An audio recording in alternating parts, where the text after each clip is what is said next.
Welcome to the Peter King Podcast. It is the last podcast of the season with my good friend, Myles Simmons of NBC Sports.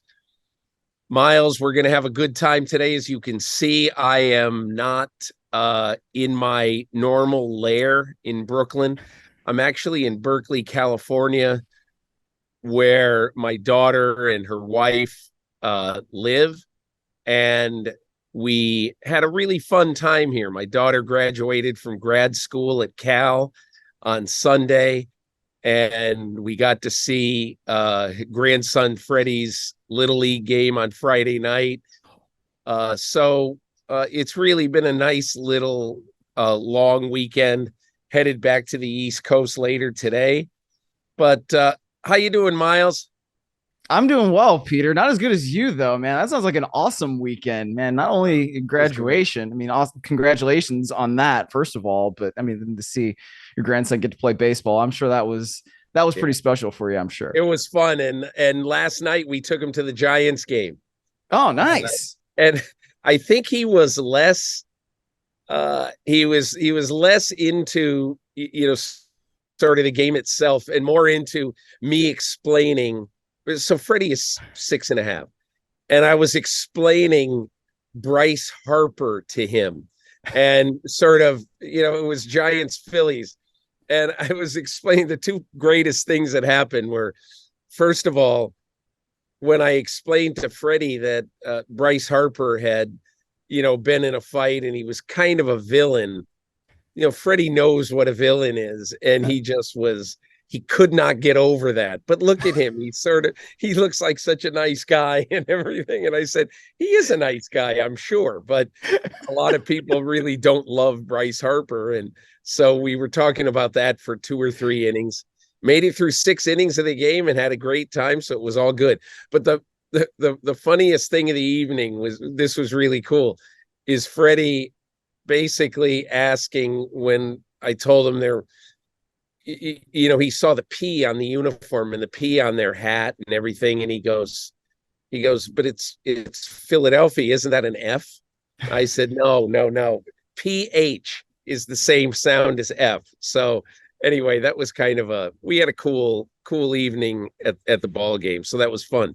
So anyway, this is our last podcast of the season, and we will resume in early August when I'm on my training camp trip for the summer. And so I thought we're going to have a guest later on, Sally Jenkins, the Washington Post columnist. She's got a new book coming out in June. And I really was fascinated to talk to Sally in general, because she's a great conversationalist, but about what we civilians can learn from athletes and coaches that we can apply to our daily lives. So I think you'll enjoy my conversation with Sally Jenkins. But I thought what we would do today is we would turn over the podcast to our podcast listeners, to readers of my column, and basically our topics today on the podcast are going to be all reader experiencer related. So I picked out 10 topics from the last few days that I've gotten emails on and comments on, and that's what we're going to do. So Myles, I think a fun little way to do this would be, I'm going to introduce the topic and the person who asked the question or asked for comments, and then you and I will just bat it back and forth for a couple of minutes. That sound okay? Sounds great to me. Good. All right. So let's start with this. Tim Wagner asks, why is the NFL putting a playoff game on Peacock? And for those of you who missed this announcement, Peacock, which is part of the NBC family, obviously, it's NBC's streaming platform, won the rights to air a wild card playoff game on Saturday evening of Wild Card Weekend. And the way it'll work is NBC will have a game at 4:30 on Wild Card Weekend. That will be on NBC, and then that will lead into either an 8:15 or 8:30 game that evening, a wild card game that evening on Peacock. And Myles, I think the way I would answer this is I totally understand people who view this as a greed move by the NFL. Another way to put, I've seen reports of $110 million in the NFL's pockets and to enrich every team by $3 million. And I get the fact that there are going to be some people who want to watch this game who won't be able to watch it. There will be others who will say, well, I guess I should, get Peacock, the way I get Netflix, the way I get Apple TV, whatever, Hulu right now. So I think this is a larger issue than being an NFL money grab. The issue is, I think the NFL is going to use the next 10 years of their media deals to get people used to streaming their games. It's no longer going to be only all over the air television, because more and more and more people are cutting the cable and are now just literally subscribing to streaming services. I don't know how you see it. What's your view of it?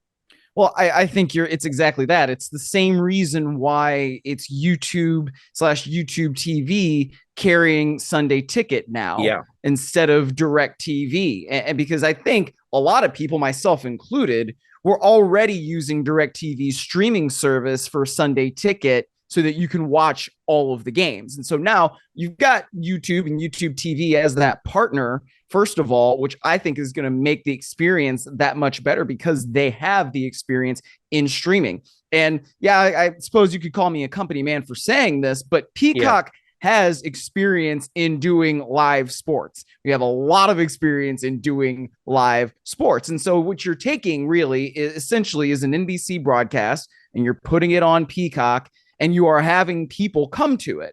And so it's the same kind of thing that's going to happen. There's a Bills-Chargers game later on in the season that is going to also be available exclusively on Peacock. And I guess you could kind of think of that as sort of a dry run for that playoff game. Yeah. But I think what you're saying is inherently true.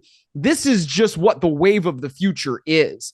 I mean, as somebody who does not subscribe to any cable service, I mean, I have YouTube TV because there's no reason to have cable, but I still need to watch live TV when it comes to sports or different other things that I like watching, right? So that is one of the reasons why I think that this is something that's kind of inevitable, but it's the NFL also kind of gradually making that shift because it's going to happen anyway, right? And so I think it's just something that we've all got to kind of embrace.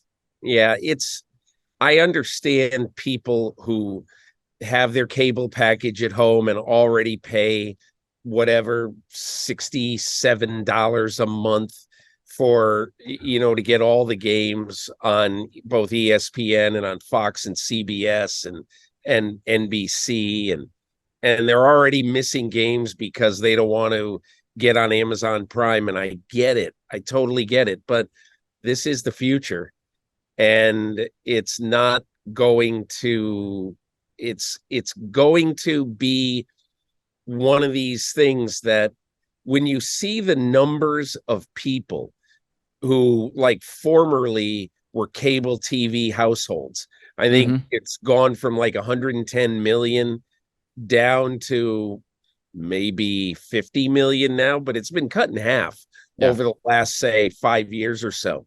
And so leagues like the NFL are basically looking at this and saying, listen, we didn't create this environment, but we have to live in this environment. And you may think, oh my God, money grab. And I totally get it. And in essence, it is a way for them to make more money about it. But the fact is, that all leagues are going to be going to this kind of direct to consumer streaming than maybe we anticipated 10 years ago. But that is what is happening in this world. And look, Myles said it right. December 23rd, the Chargers and the Bills will play a game on Peacock that will be available other than in the home markets in Buffalo and in LA. Other than in the home markets, you're going to have to get Peacock or I think NFL Plus in order to be able to watch those games. But anyway, really probably enough on that. I just wanted to explain to people who may not see this in a long-term media strategy way. Yes. That essentially that's what this is. It's long-term media strategy. Okay. Kevin Johnson asks, my question is, what are your thoughts about two teams, the Rams and the Niners, each having to play 4 teams coming off their byes during the regular season? Doesn't that make for an unfair competitive balance? Well, okay, Kevin. So I noticed, and I noted the other day, I read in Mike Reese's column because I do get into the schedule and the logistics of it. But Mike Reese, who covers the Patriots for ESPN.com, wrote that the Patriots this year will face no teams coming off their byes, which I found interesting because that's almost, I think most often that stuff is happenstance. Okay, and I'm going to explain to you what I think after covering the schedule a lot for the last 10 years. Yeah. And that is that the NFL has a lot to think about when it puts the schedule together. You know, who is going to be on a 3-game road trip, who's going to be on in prime time, all this other stuff. This is one of those things that I think fans probably think is incredibly unjust. But quite honestly, the NFL just cannot solve every problem. Do I like it? No, I don't like it. Do I think it's ultimately fair? Not really. But I don't think it's anything that the NFL really puts a high priority on when they're putting their schedule together.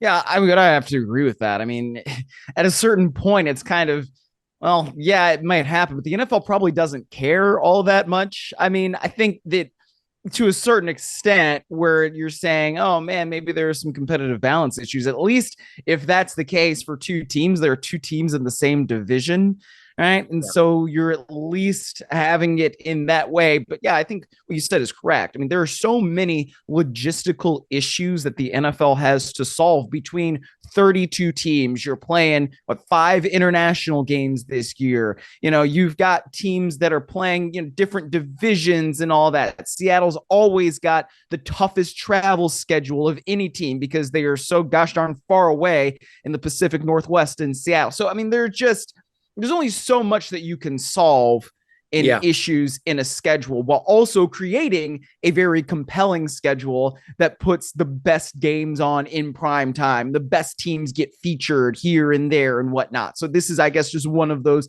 kind of unintended consequences that we all just have to live with. All right, Myles, number 3. Brandon Herbert asks, can you settle this once and for all Texans fans? Did the Texans view the trade up to number 3 from number 12 as a package deal for both C.J. Stroud and Will Anderson? Okay, look, I've written about this twice. I wrote about this right after the draft, and then I wrote about it a week later because there was so much kind of hue and cry on this issue. Okay, and I'm just going to explain to you what my view is on this. And I know there are some people, including I read Mike Lombardi views that the trade up to number 3 was basically a trade up for C.J. Stroud, and other people have said the same thing. And look, I don't buy it for a second. They drafted C.J. Stroud second. And Nick Caserio, the general manager of the Texans, told me the day after picking Will Anderson number 3, told me that there was still work to do when he got on the phone with Monty Ossenfort, the general manager of the Arizona Cardinals. And Albert Breer raised this at the MMQB that I thought was really a very smart view of it in his eyes. Look, there's no telling what if Detroit at number 6 was madly in love with Will Anderson and allowed Houston to only trade down to number 6 instead of number 12 and get rich off that deal once once Houston was on the clock at number 3. So there was no guarantee. They absolutely had preliminary discussions before this, and I'm sure that both sides knew basically what they could have gotten. But quite honestly, and I'm going to read you. I just called this up. I'm going to read you a quote from Nick Caserio to me the day after the draft. I said, "Man, that was a lot. Trading a 1 and a 3 next year." He said to me, quote, "In the end, you accumulate assets and then you use them at your disposal." And Caserio has been very, very clear that he believes that what Will Anderson can bring to this team as a player and as a leader to build around is something that they thought was very much worth it. And look, I don't happen to agree. I think it's a vast overpayment for him, but we'll see. Will Anderson has it in his hands, but he's got to be a great player now for the Texans to be getting a good deal in drafting Will Anderson number 3. Yeah, look, if Will Anderson and CJ Stroud both turn out to be great players, or at least even good to, above average to good to very good players, and the Texans are competing for playoff spots and whatnot, then yeah, you're going to say that this trade was worth it. If they don't, then it's not, and people get fired, and then you move on to the next regime. And I mean, that's just kind of the way football works. And I guess I'm being a little too simplistic about it, but you can think of it, I mean, if you want, right, as okay, this is a package deal because they were able to move up, and now they got these 2 cornerstone players in theory, whatnot. That's something you can think of if it makes you feel better, if it helps you sleep at night. But at the end of the day, if these 2 players don't work out, then that's going to mean that your coach is going to be gone probably eventually, and your GM is not going to be there for very long. So it's just the way football works. If the picks work out, people stay employed. If they don't work out, people don't. Yeah, I noticed right before we went on that, I mean, the NBA, I think, is crazy. Doc Rivers got fired. Yeah. An hour before we recorded this pod, I guess, or very soon, something like that. And I just thought to myself, Doc Rivers, one of the most successful coaches of all time in the NBA, got fired because Jason Tatum played out of his mind. Look, I don't watch a lot of NBA. I watched that game, and Myles, all I can say is, has anybody made as many contested shots in a huge Game 7 as Jason Tatum made in that game? How incredible a game was that, Jason Tatum? It was phenomenal, and I guess we're not really a basketball podcast, but I follow the NBA playoffs very closely. And Doc Rivers got fired because they didn't win Game 6, and they allowed Jason Tatum to get hot late in that 4th quarter. When you have an opportunity to close out a series at home, you have to close out the series at home. And so then you go on the road to the Boston Garden, and oh my goodness, Jason Tatum has the Game 7 of his life. Right? That was amazing. It was incredible. Steph has 50 a couple weeks to go in a Game 7, and that record's wiped out like 2 weeks later. So yeah, NBA playoffs. What else was great about that? And because so look, I'm sitting here in Berkeley and we've got a couple hours, and I said, hey, let's put this basketball game on. Freddie loves basketball, not necessarily to watch it. And by the end of it, he was saying, Jason Tatum is incredible. Yeah. Yeah. But anyway, that was really, really an interesting event. But I understand the thing about Doc Rivers, but and then the Phoenix coach gets fired. Monty because Williams, yeah. evidently there's almost a Dan Snyder kind of hands-on owner now in Phoenix, and who wants to put his fingerprints all over it. And I don't know, Miles. I am a little bit, when I look at the NFL, I'm a little bit happier watching the NFL because I think in the NFL, owners, for the most part, owners own and coaches coach. Yes, that's true for the most part. But then you do see situations like Houston where they start firing people after 1 year and then they fire another person after 1 year. And then finally, well, the Houston firings were absolutely outrageous, in my opinion. Back-to-back years. And look, Lovie Smith wins 2 of his last 3. He gets fired. And I doubt that anybody in the organization said, well, he got fired because he won a meaningless game and cost us the first pick in the draft. That's not it.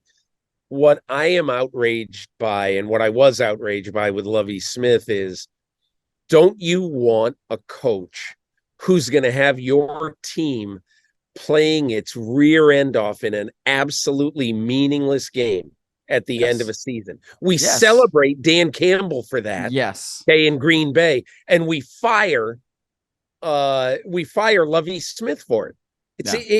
To me, that was idiocy. Anyway, you want your coach to have your team ready to play.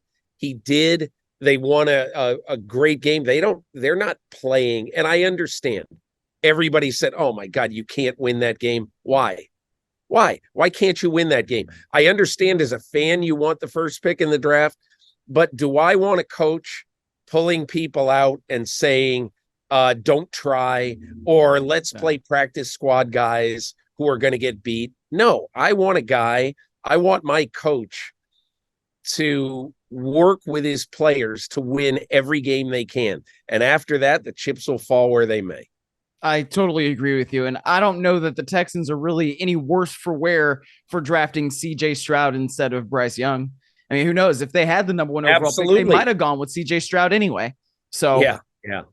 It's interesting. All right. Listen, Miles, the next 5 questions we're going to get to, they're all about my rankings of the teams 1 to 32. Ooh, yes. And I don't want to spend a lot of time on each one, but I do want to explain a couple of things. So let's start with that. Okay.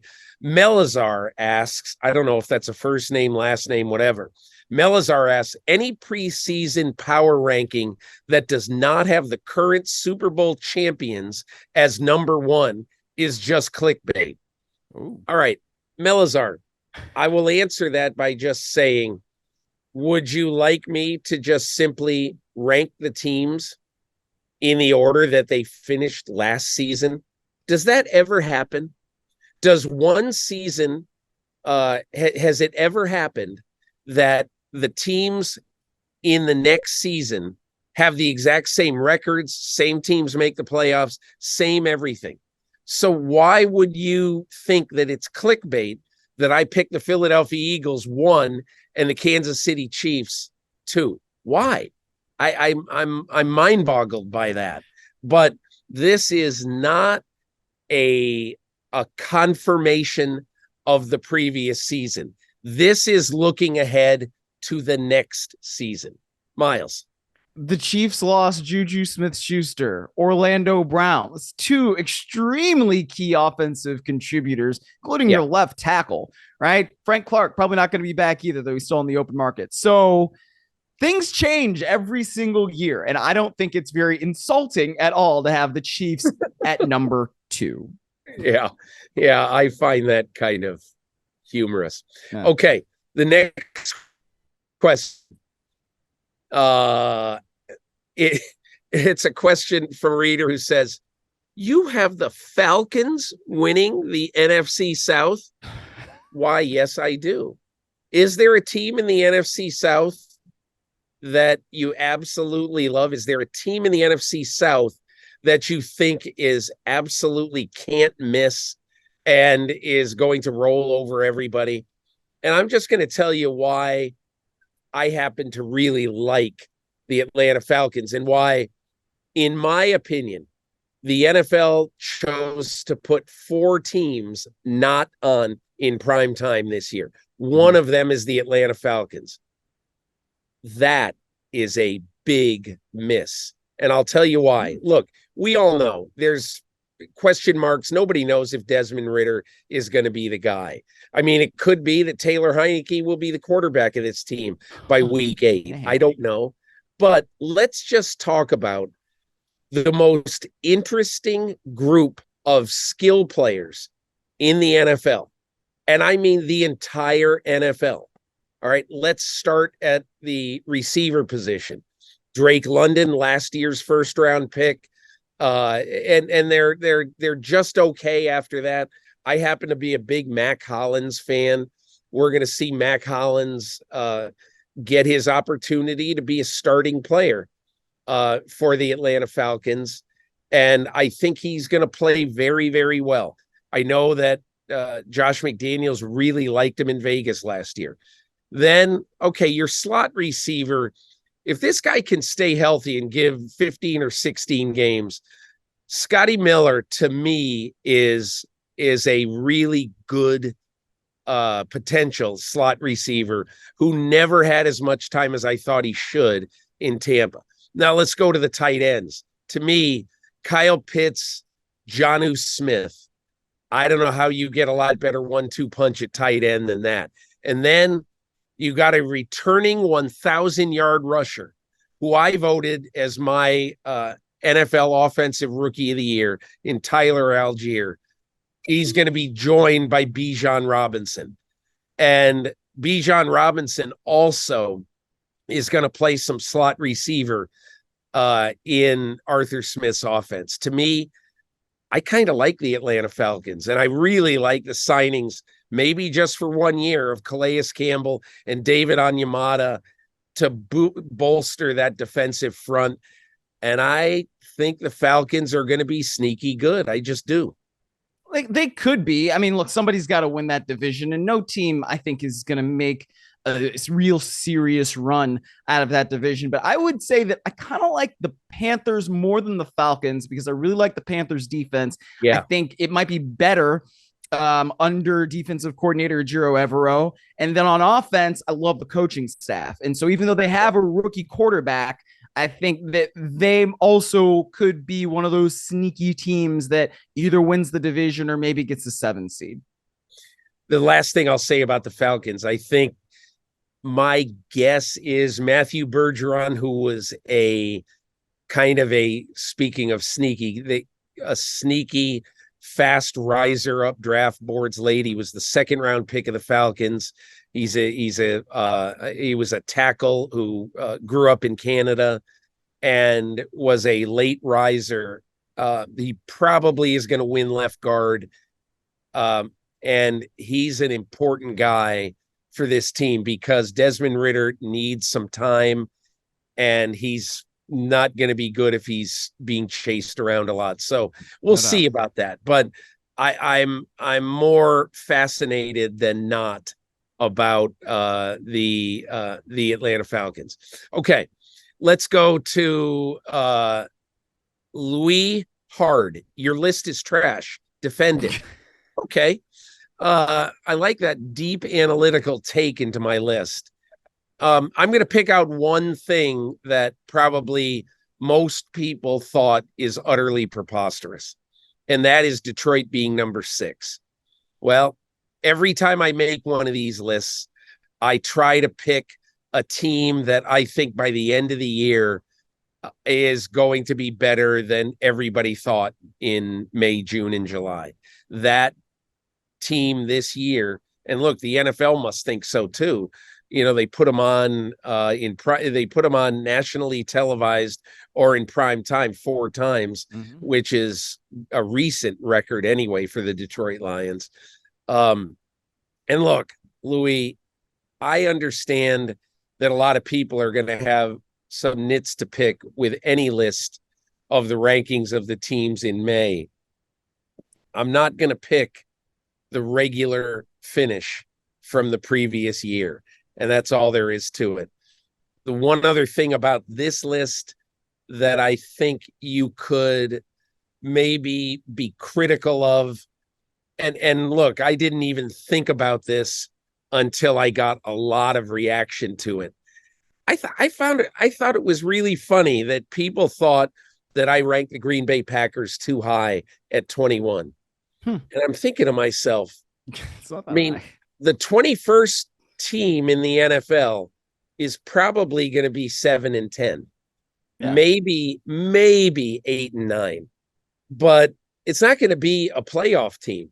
Right. Do you really think that team with pretty good weaponry on offense and a defense that underachieved, that should be better this year, I think anyway, is not capable of winning 7 games in a division that is not going to be great? I don't know. I just, that one really kind of surprised me a bit, Miles. Yeah, I mean, I thought that the Packers were very appropriately placed. I have a lot of faith in Matt LaFleur to continue to coach that team in a way that's going to have them set up for success. But you also have to think that, yeah, I mean, look, Jordan Love, while it may be his first year starting, it's not his first year in that offense, and it's not his first year in that program. And I think that that means there really isn't much of an excuse for Jordan Love if he is not successful. And it doesn't necessarily have to be like right away. You know what I mean? But if you don't see that he is a franchise type quarterback by the end of the season, then the Packers are going to have to go in a different direction probably in 2024. Yeah, I think so too. Okay. 2 more about the schedule. This is from Bill. Philly didn't beat anybody last season. Very soft schedule. Got lucky against San Francisco and lost the Super Bowl. In other words, why are they number 1? I guess, when you say they didn't beat anybody last year, I would say, well, they beat the Minnesota Vikings by 17. The Vikings won their division. They beat the Packers when the Packers, after Thanksgiving, when the Packers had it going on, finally, they beat the Packers and scored 40 points on them. Yeah. They beat the New York Giants 3 times, the resurgent Giants. And again, they did not have a really tough schedule. I get it. I understand. You can only play the teams on your schedule. And yes, were they fortunate that the 49ers crashed and burned at quarterback in the playoffs? Yes, they were. But all I can say is they played 2 playoff games before the Super Bowl, won those games by a combined 69-14, and then put up 35 points in the Super Bowl and lost to a very, very good team in Kansas City by a field goal. Yep. So I don't understand people saying that the Eagles didn't do anything. I'm mind boggled that the Eagles are somehow these underachievers, who didn't do anything last year. They didn't do anything last year. I mean, crazy time.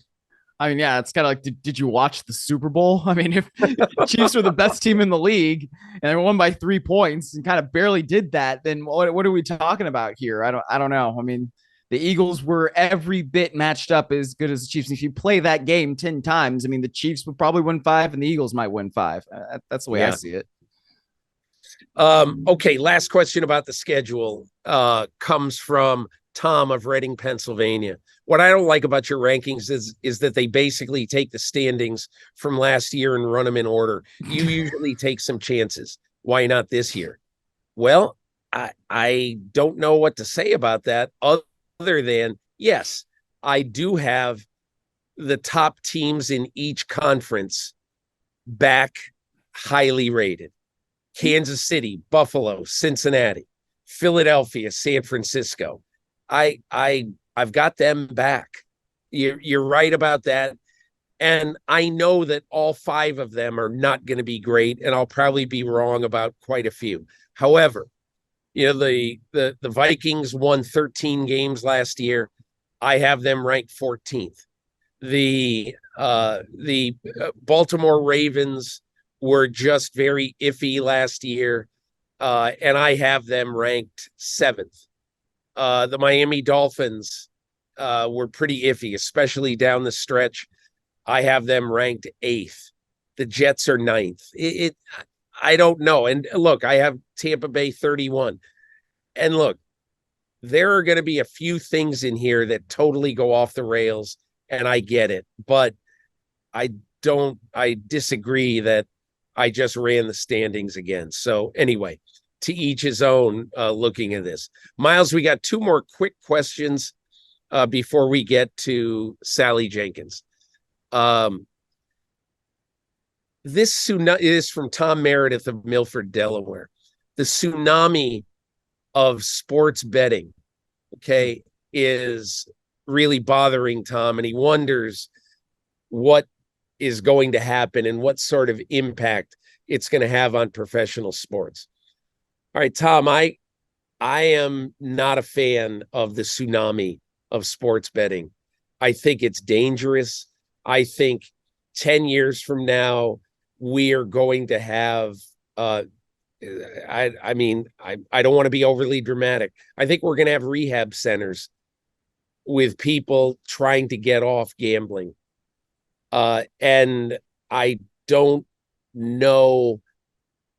really understand why in this country we are going to contribute to that with this insatiable, endless glut of people and companies trying to make money off sports gambling. And I realize that you can't stand in the way of it. It is legal.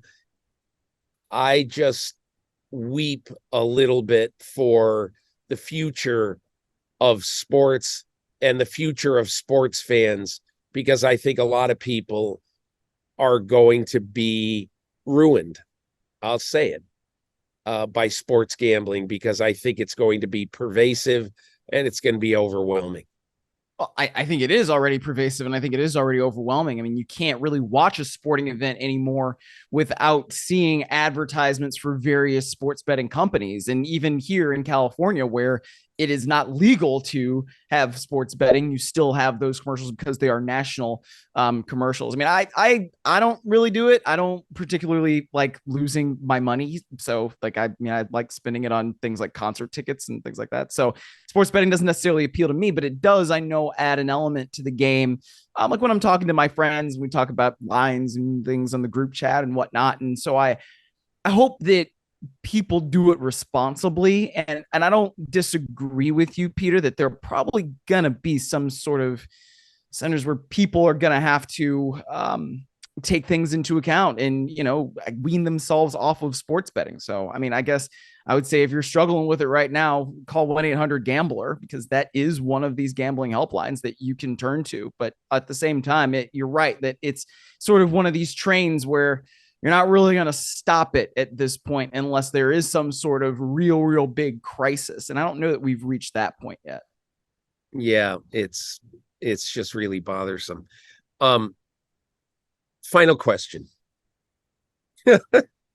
It's from Rick Zucker of Seattle. Okay. We do not need 52 weeks a year of football. If not for your column, I would not even be aware of the draft, let alone the schedule. And, it went on. Rick basically says we all ought to have lives. And I think I picked that question to answer because I'm really getting to that point where, after covering the NFL, entering my 40th year covering it, I more than ever, man, I just need the off season. Because it's hard to do nothing but think about football. And the way the NFL has been, I tell people this, and it's like I'm talking about the 1830s, because I tell people that, hey, did you know that my first year covering the NFL in Cincinnati for the Cincinnati Enquirer, I covered the Bengals, 1984. Did you know that in the off season, I wrote about the Reds? And and I covered some college basketball after the season.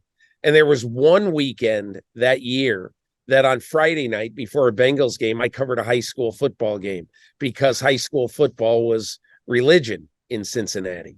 And so sometimes I just think, man, we need a little bit of perspective here. And but anyway, it is what it is, as the immortal Bill Belichick says. And I really like the game a lot. I just think it's okay if on May 16th we want to say, hey, you know what? Let's do something else this week. Let's go read a book. Let's just go do something else. And I kind of wish for that for all of us. I don't disagree with you, Peter. I like this time of year in some ways because there's not the pressure of wins and losses every single week. And so you get guys kind of talking a little more extemporaneously, and they actually say more of what they think, at least like OTAs in the offseason program is what I'm thinking about. And then we get to mini camps in June, and then we kind of like get to take a little bit of a vacation for 3-ish weeks. Like that's kind of the only real actual dead period in the NFL. So, I mean, on the one hand, like, yes, I totally agree with you. I think that this is good that it's a slow time. Go read a book, go do something else. But on the other hand, the fact that there's 52 weeks worth of interest in the NFL keeps me employed. So I kind of like that too. Myles, I can't thank you enough for everything you've brought to the podcast this past year. And really, I do want to say you're really utter selflessness and always being there for me. And I just wanted to say thank you for everything you've done this year. Oh, it's certainly my pleasure. It has been an absolute blast and an absolute thrill to be able to do this with you. So thank you for saying that. Sure, Myles. Okay, so let's get to our guest. Sally Jenkins, 25-year sports columnist, 4 times the sports columnist of the year in the United States. If you want to get a good pulse of what's happening in the District of Columbia with the sports teams, got to read Sally Jenkins. She's written a new book called The Right Call, What Sports Teach Us About Work and Life. I caught up with her last week, and I found it really, really interesting talking to Sally about what sports and particularly coaches and athletes really can bring to our own lives, no matter what kind of job you do. Here's my conversation with Sally Jenkins. Back on the podcast, so happy to be joined today by Sally Jenkins. Many of you know the great work of Sally Jenkins. She's a longtime sports columnist and formerly a feature writer at the Washington Post, has done fantastic work. She's been named the Sports Columnist of the Year 4 times by the Associated Press and is an absolute must read for me and for almost everyone in our business. And she's written a book. It's called The Right Call, What Sports Teaches Us About Work and Life. And I think one of the interesting things when I first saw the publicity material for this book, I said, wow, there's some really interesting people. What Sally has done, and I'm going to let her explain this, what Sally has done is basically taken some great coaches and great athletes and had them explain about what they do and how they work can be applied to our own lives to improve our own lives, our preparation, our work ethic, everything. And so I want to get into that, but Sally, thanks. And I find your sort of your panel of experts, shall we say, you know, Bill Belichick, Steve Kerr, Pat Summitt, which is, it's fantastic that obviously the late Pat Summitt, that you got enough wisdom from Pat before she died. And I know that you were close to her, you know, for a large part of both of your lives. Peyton Manning, Jill Ellis, the U.S. women's soccer coach, Michael Phelps, Andre Agassi, just really an eclectic but fascinating group of people who could teach us something about how sports are, you know, give us some really good lessons for life. So give me your thought about when the light bulb went off for you, Sally, and when you thought, I've got a lot of knowledge about not just what good coaches and athletes these are, but I've got some really good knowledge that I think can apply to John Q. Public in whatever job he has? The light bulb really went on when I realized that all these athletes and coaches that we've covered over the years were beginning to really influence me and how I was going about my own work.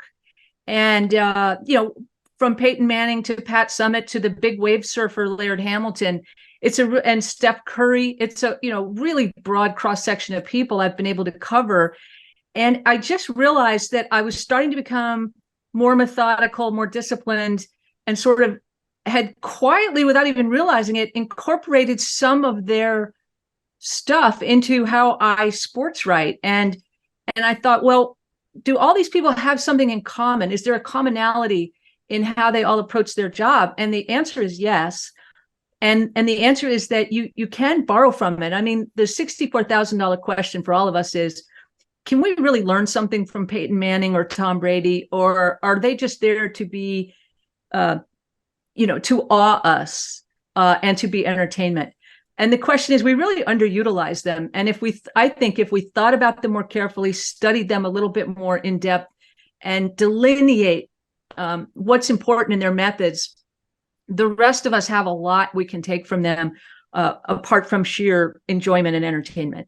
So that's the aim of the book, is to really articulate some of the things that just crept up on me, So let's talk about the individuals who you spoke with and dealt with, and how they influenced you both in your life, in your writing.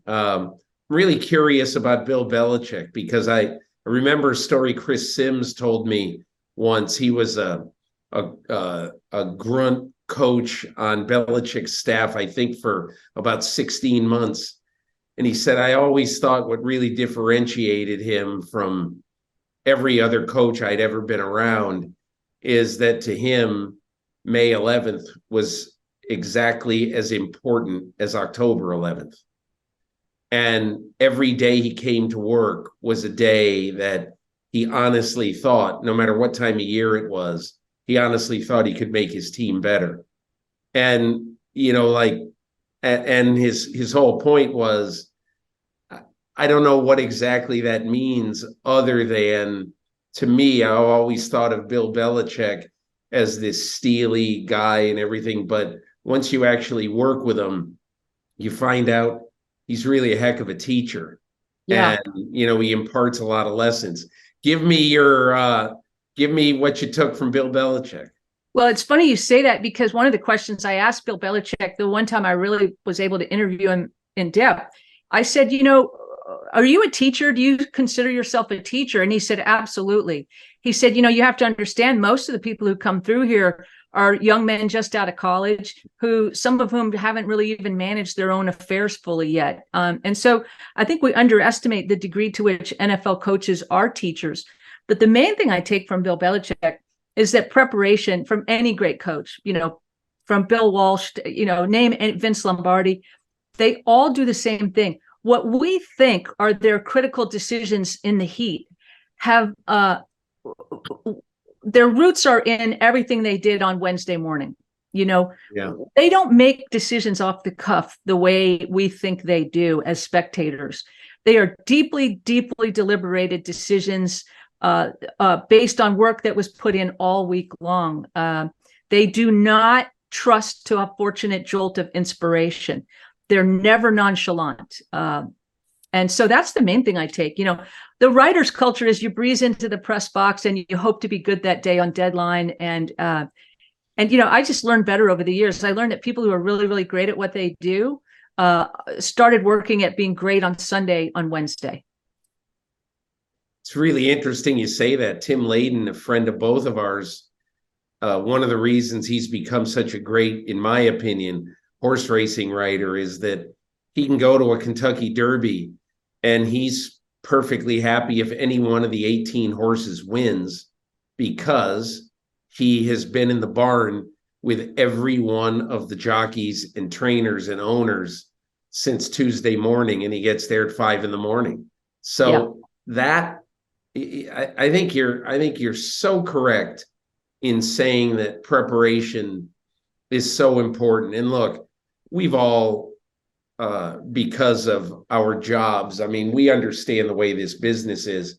Something might happen in the fourth quarter of a Washington-Philadelphia game that totally tears every storyline you were thinking of asunder. And it's just, none of it is any good anymore. And you do have to sometimes absolutely recreate everything. But, it's probably the same thing for Bill Belichick, in the fourth quarter when, his team turns it over twice and all of a sudden, instead of being up by 10, he's down by 4. Now, all of a sudden, he's got to totally rip everything up and recreate. But if you're good at what you do, you understand exactly at that moment what you need to do. Well, his fundamentals are so good. He when everything is in flux, there's a baseline of quality there that he can draw on because of how he coaches that team. I mean, one of the things he said to me was, he said, look, if you can't execute something without resistance in practice, you certainly can't execute it against resistance from a good competitor in a game. And so one of the things that separated the Patriots for years was that they actually practiced against more resistance day to day. They were willing to risk injury and willing to practice at a pace and in the face of a resistance against their first teamers. And it was a separating factor, I think. And the other thing that they did was they could execute without mistake in the heat, because they really practiced a particularity at certain things that they knew was going to really stand them in good stead. I mean, here's an example. It's not another NFL example is Peyton Manning told me an absolutely fascinating story about how Tony Dungy once a week used to spray the footballs with garden hoses and toss them on the field and tell Peyton Manning and his center, Jeff Saturday, to practice with the wet footballs. And Jeff Saturday said to Peyton, "What's the deal with this? I mean, we play in a dome. What's the point?" And Peyton kind of laughed and said, "I don't know, Jeff. Maybe they could be a hole in the roof someday." Well, the year they made the Super Bowl, what happened in Miami? Yeah, they played the Super Bowl in the pouring rain. Absolute monsoon. Prince at the halftime show, everyone was afraid Prince was going to get electrocuted on stage because it's raining so heavily. But Peyton told me he woke up that morning, opened the curtain, and looked outside and absolutely knew they had an edge because Dungy had made them practice with wet footballs so often. And in fact, the difference maker in that game was that Rex Grossman and the Chicago Bears fumbled the ball twice. They just didn't handle the wet football as well. And so that's one example of one of the stories that's in the book that was just really fun to hear about, directly from a guy like Peyton Manning. I'd never heard that story before. I didn't know Dungy had done that. I haven't either. Yeah. That's a great story. So to basically get into the book a little bit, you got into how preparation and how lessons from each one of these people helped in conditioning, practice, discipline, culture, resilience, intention. And I wonder, as you now look at the book, what's the story in the book that you think is the best story? What's the story in the book that you love the most and that you knew when you were writing it, and maybe you knew when you first heard it, this is really going to resonate with hundreds and hundreds of people? There are so many great people in the book. Steve Kerr, you could listen to him for hours. Same with Peyton Manning or Tommy Amaker from Harvard. I think the main thing that stands out to me is, so many of those chapter titles, they're sort of buzzwords, right? Like culture, right? Like, what is culture? Or conditioning, what is conditioning? When you go to these people and say, explain to me on a granular level, like what this means, what is practice? Everybody says practice, how do you get to Carnegie Hall practice? What is the right kind of practice? I mean, there's a thing called deliberate practice, which is very different from the way the rest of us practice. we practice guitar until we get kind of good at it, and then we put it aside. Peyton Manning told me, here's what he practiced, right? It was a very careful diagnostic process where they figured out where he was weak. One thing people don't remember about Peyton Manning is that his third year in the league, his overall career record was 32-32, and he was the league leader in interceptions. So Tony Dungy comes in, and one of the first things they say is like, we've got to stop Peyton Manning from throwing so many interceptions. Well, the way they did that was, before you can go out on the practice field and really work on that, you have to know where it's going wrong, and you have to find the fix. And so they went through all the tape of every interception he threw. But then Peyton said they went through a second tape. All the balls he threw that should have been intercepted but weren't, because he got a little bit lucky. And then they went through a third tape, which was all the touchdown passes that he missed, like what should have been a touchdown, but for some reason he was inaccurate or makes the wrong throw, right? So then they looked for the commonalities in that. And one of the things they found was that when defensive linemen would dive at Manning, his feet would get a little jackhammery, like his feet would start moving. So they designed a drill. Dungy and Jim Caldwell designed a drill where they started throwing heavy sandbags at Manning's feet. And then they would make him complete the screen pass, even with sandbags flying at his feet, you know? So that's the type of thing that athletes work on, the granular detail of a weakness. The rest of us get a little bit good at something and plateau, and that's where we stay. Steph Curry is working on his non-dominant foot, right? They get super specific at their weaknesses. And those were the most fascinating stories, where understanding that these guys are made and not born. Even a Peyton Manning that seems to be so genetically gifted, understanding that he had profound weaknesses that required lots of like real hardcore work. I think that statement that you just made is profound in itself, that, Peyton Manning was not made. He was not born with this. Yeah. He made himself into a great player. It's precisely the same with Tom Brady, precisely. And they were just going to outwork everybody. And I think there's a great moral to that story, for everybody. Sally, I want to ask you, in your time over the years with Pat Summitt, what you took from her, and what in this book is something that you hope people take from the ethos of Pat Summitt? Pat told me something. This is in the book. I mean, Pat told me that most people are afraid to go all in. Most people are afraid. My father had a saying. My dad used to tell me, a lot of people are afraid to win. And I never really quite understood what he meant by that, until one day I went to Pat and I said, Pat, my father says too many people are afraid to win. But I don't know what he means by that. What does he mean by that? And she said, well, first of all, he's absolutely right. But she said, what he means is that most people are afraid to say, that's the best I can do. Right? Because, a lot of us, we want to look cool. We want to look nonchalant. And like, if you get beat, or if you, if you don't perform great, well, it's because you just didn't quite care, it's okay, right?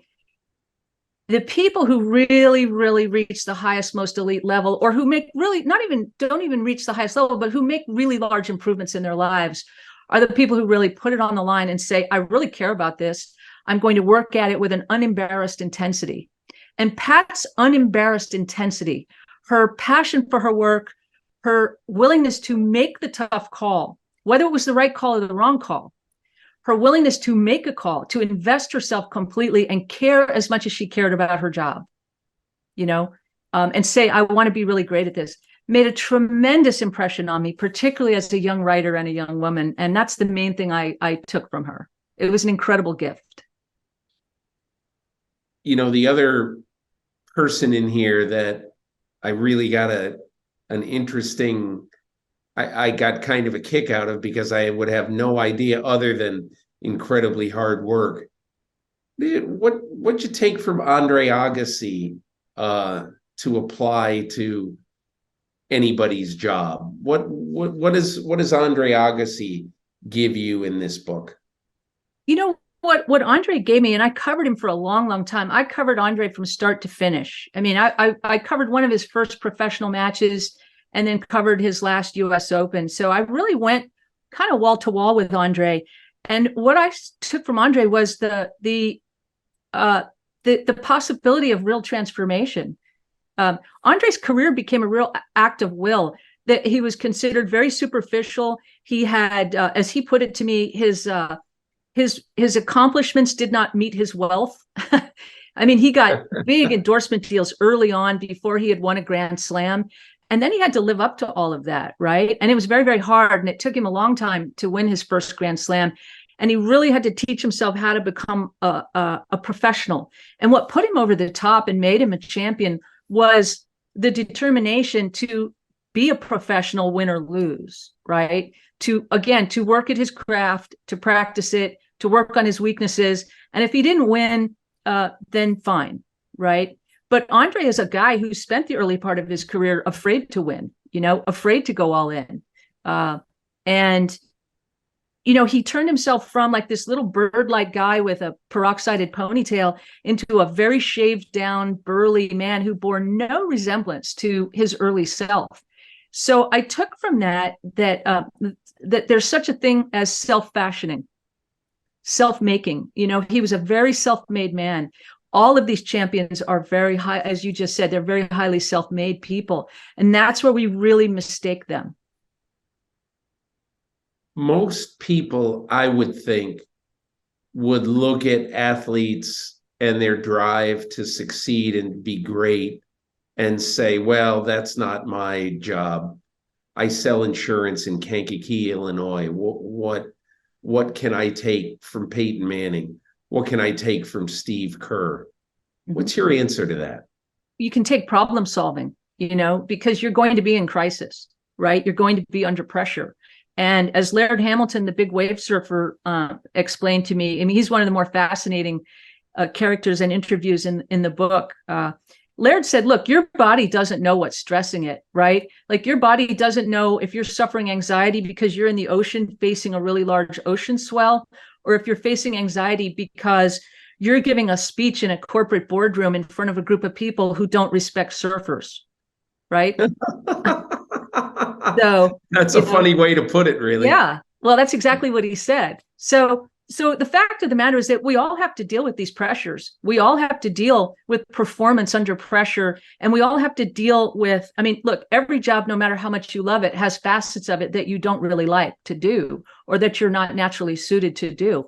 So what you can take from athletes is how do you grapple with that? And it's a great example. There's a big wave, or like a race car driver like Jimmy Johnson, said, look, you can't drive 60 miles an hour and then get in a 200 mile per hour race car and not be overwhelmed and overcome by anxieties. But you can condition yourself slowly over time to deal better with the anxiety and the stresses and the onrush of stimulus, right? Most of us practice, especially on the golf course, we practice in much more comfortable, easy conditions than we're going to have to meet every day under pressure, right? You go onto a driving range and you beat balls into the distance, and then you go on the golf course and you're really confused as to why you don't play as well on the golf course as you did on the range. Well, the answer is you're playing in completely different conditions. There's side hill lies, there's wind, there's all kinds of different circumstances that you just didn't face on the driving range. We tend to live our lives that way quite a lot. We don't practice in the conditions that we're going to have to perform in. Tom Brady's very eloquent about that in the book and among other people. And so that's one of the main lessons I took is understanding, again, like Belichick said, working in the face of some resistance, it's as Laird said, it's not the greats and the elites who have the most room for improvement. It's the rest of us, right? We have vast areas and room for improvement that we're not even aware of. Athletes really examine where they can improve, and they understand that the incremental 1% or 2% over time has an enormous compounding interest effect. Tom Brady gained something like 4 to 7 RPMs on his ball at the end of his career. because of all the work he did with Tom House on his mechanics year after year after year. I mean, Peter, Tom Brady was a more accurate quarterback in the last 4 or 5 years than he was in his absolute prime. Well, the crazy thing about Brady is that if you look at his numbers and actual performance, he's better in his 40s than he was in his 20s. Absolutely. How is that humanly possible? I mean, it's ridiculous. Yeah, because he was willing to make the incremental progress. Like, he just kind of kept working at it. He kept understanding his own body and his own mechanics better. He worked hard over the years with Tom House on his feet and understanding what makes for an accurate throw under pressure, like Peyton Manning with his feet. And so 1% a year really adds up, right, over time. So and don't you think also that so many of the people, whether they're coaches or players, they get better when the lights are off, when nobody is watching. And Scott Pioli, formerly of the Patriots front office, said his favorite story about Brady is in his rookie year. It's in the off season. It's about 9:30 one Friday night. Pioli was working late. He gets in his car to go home, and he notices that the lights are on over in the indoor facility, their little practice bubble they had. And he goes over, he figures that somebody just left them on. Maybe you go turn off the lights. And he's in there, and he walks in there, and there it's 9:30 at night, and with sweat dripping off him one May Friday night, it's Tom Brady, the rookie from Michigan, throwing footballs, a load of footballs into these nets that are positioned all over different areas of the field. And Brady only said one thing to him: "Hey, don't tell anybody you saw me here." Mm-hmm. And, where does that motivation come from?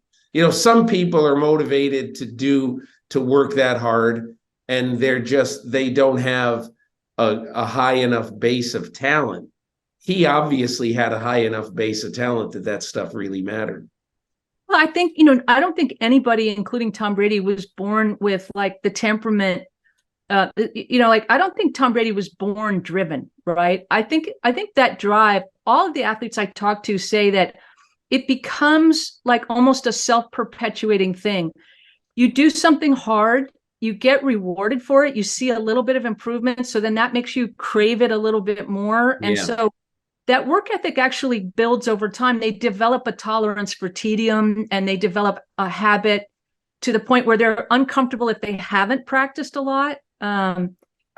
Derek Jeter, there's a great guy in the book named Dana Cavalea, who was performance coach for the New York Yankees for years, who worked very closely with Derek Jeter. And he told me that Derek Jeter, for his entire career with the Yankees, never after a game went to bed, after every game, 2 hours after every baseball game, Derek Jeter was in bed. It never failed. He went to bed 2 hours after the finish of every ball game, no matter what, no matter where he was, no matter who they played, whether it was spring or October. His consistency of habits just built up over time.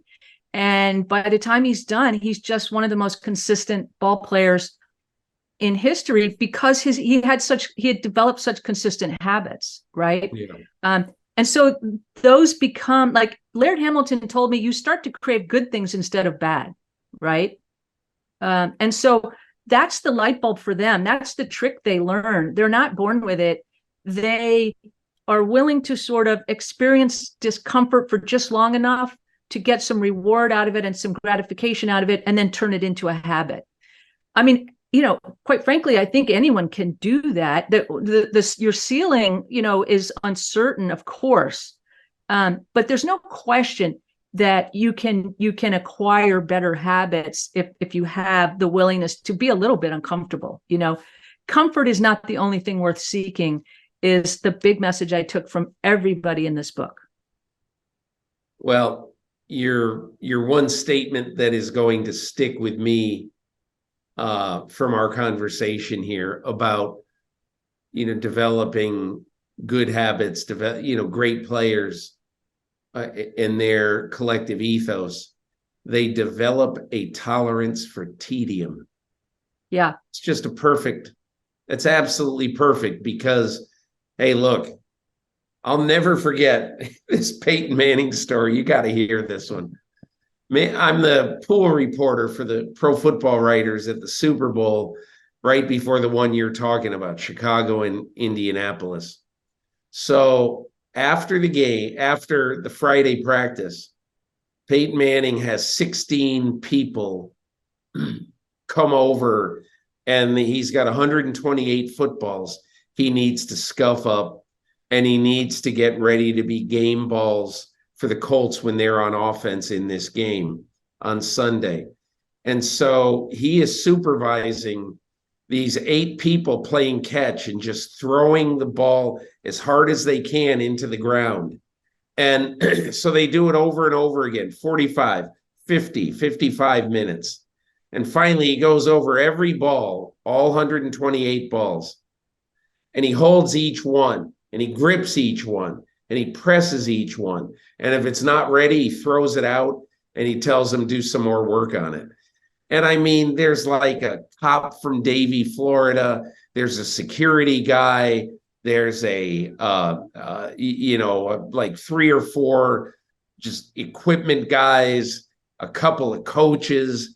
But he does this for an hour after the Friday practice when I'm sure that everybody wants to do something Super Bowl-ish.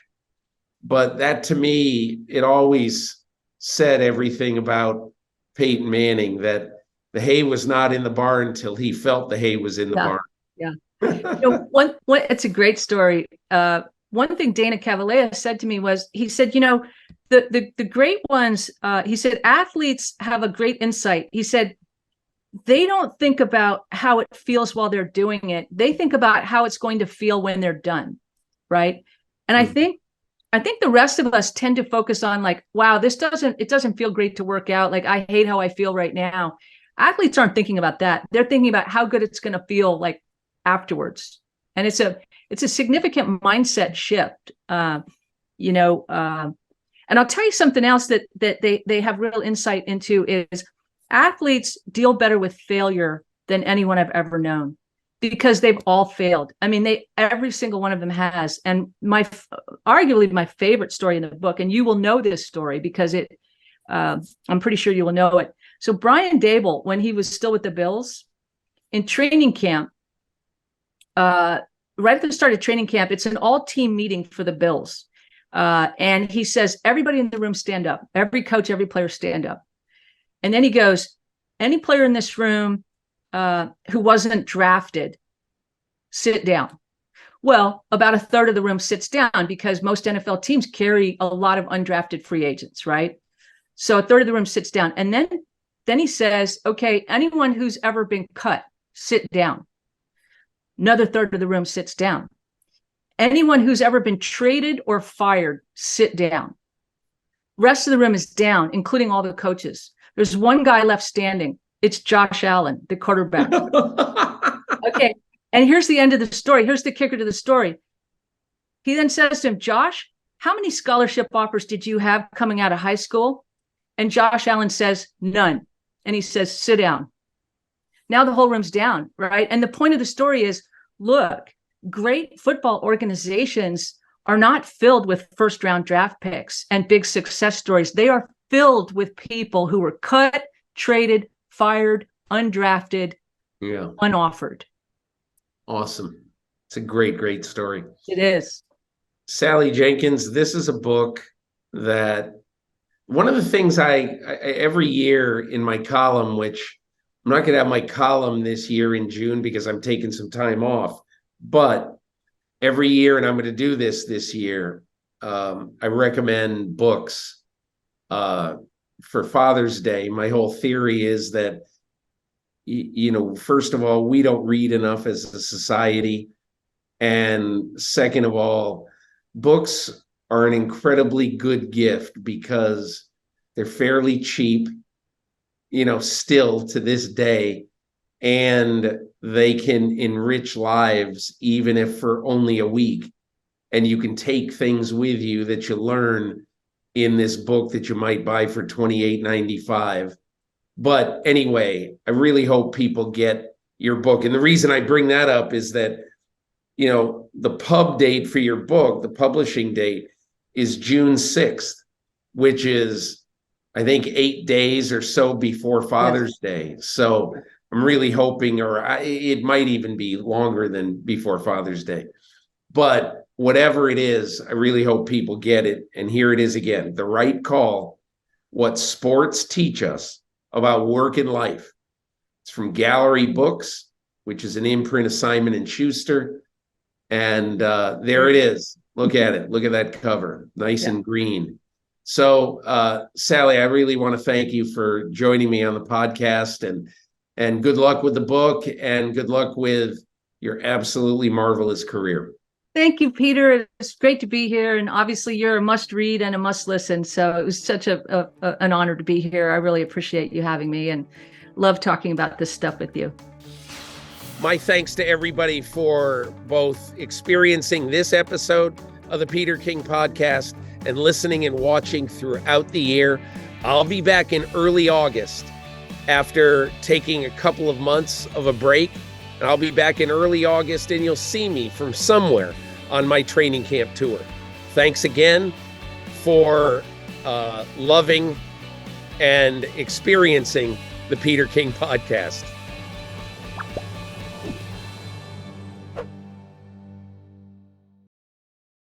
Hi, I'm Mike Tirico, and thanks for watching.